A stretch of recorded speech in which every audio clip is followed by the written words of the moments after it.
కోదాడ మాజీ ఎమ్మెల్యే బొల్లం మల్లయ్య యాదవ్ స్థానిక రైతులతో కలిసి ధర్నాకు దిగారు. కాళేశ్వరం ప్రాజెక్టులో అంతర్భాగమైన కన్నెపల్లి పంప్ హౌస్లను వెంటనే ప్రారంభించాలని డిమాండ్ చేస్తూ మోతే మండలం రాఘవాపురం గ్రామ సమీపంలోని ఎస్ఆర్ఎస్పీ పంట కాలువ వద్ద నిరసన తెలిపారు.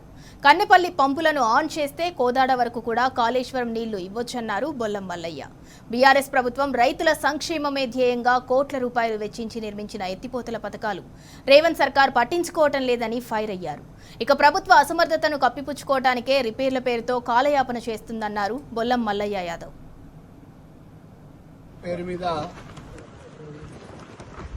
ఓటకు ప్రచారం చేసి కాంగ్రెస్ వాళ్ళు పప్పం గడుపుకోవాలనుకుంటున్నారు.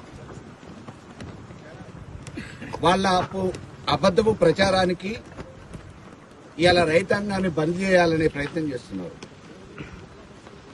వాళ్ళ అసమర్థతని, అవగాహన రాహిత్యాన్ని కప్పిపుచ్చుకోవడానికి కాళేశ్వరం కన్నెపల్లి పంప్ హౌస్ ని ఆన్ చేస్తే కాళేశ్వరానికి ఇబ్బంది అని చెప్పేసి బూటకపు ప్రచారం చేసి రైతాంగాన్ని ఇబ్బంది పెట్టే ప్రచారం, వాళ్ళం పబ్బం గడుపుకునే ఆలోచన కాంగ్రెస్ చేస్తా ఉంది.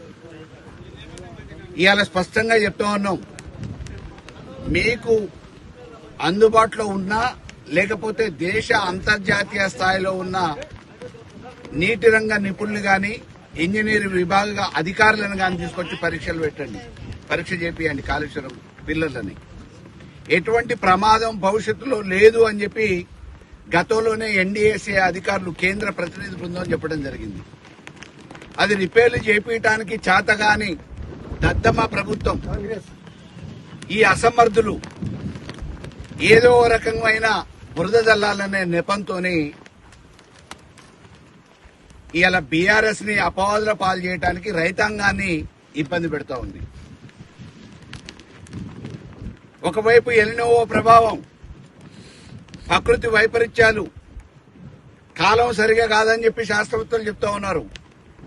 వచ్చి రాని వర్షాల వల్ల వస్తున్న వరదని మనం నిల్వ చేసుకోవడానికి కన్నెపల్లి పంప్ హౌస్ ను ఆన్ చేసుకుని సమృద్ధిగా డ్యాంలో నీళ్లను నిల్వ చేసుకుంటే బాగుంటదని చెప్పేసి అనుభవం ఉన్న కేసీఆర్ గారు బీఆర్ఎస్ చెప్తా ఉంది.